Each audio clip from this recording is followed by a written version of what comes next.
Audio भी record होगा इसमें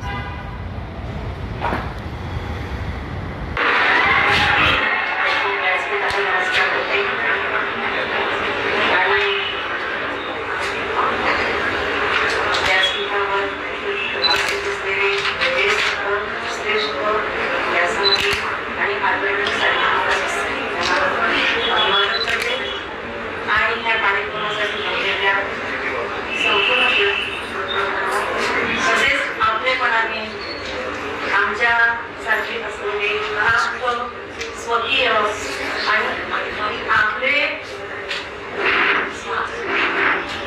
जे त्याला आपण सगळे सोयरे म्हणतो ते सगळे इथे उपस्थित आहेत.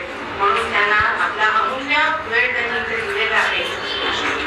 त्यामुळे त्यांचंही मी मनापासून ते स्वागत करते आणि नमस्कार.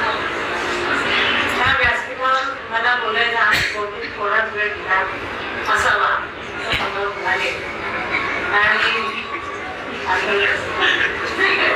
आता त्यांनी मला पूर्वी शिक्षिका केला.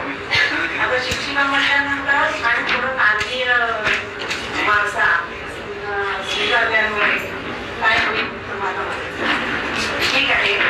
75 वर्ष त्याला त्यांनी, पण आम्हाला भेटून 50 वर्ष. हा एक योगायोगच म्हणावा लागेल.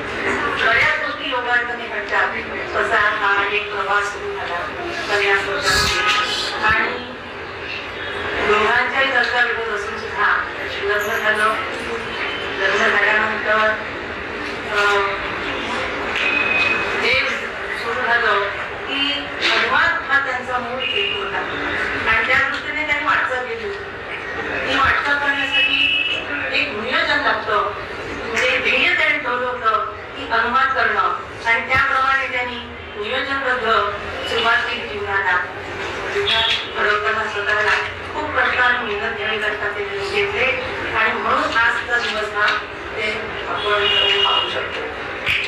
सगळ्यात म्हणजे लग्न झाल्यानंतर समाजसेवेची ओढ असल्यामुळे लगेच ते बाबा हॉटेलच्या आश्रमी गेले आणि माझा प्रवास नोकरी करणे सकाळी 5:30 ते रात्री 9:30 असा 220 किलोमीटरचा रोजचा प्रवास सुरू होता. आणि ते तिथे मी ते अशा अवस्थेमध्ये त्यांचं समाजकार्य सुरू होतं. आणि काही महिन्यानंतर काही काळानंतर मला जुळ्यामुळी झाल्यामुळे ते घरी परतले. बाबा त्यांच्या परमिशनने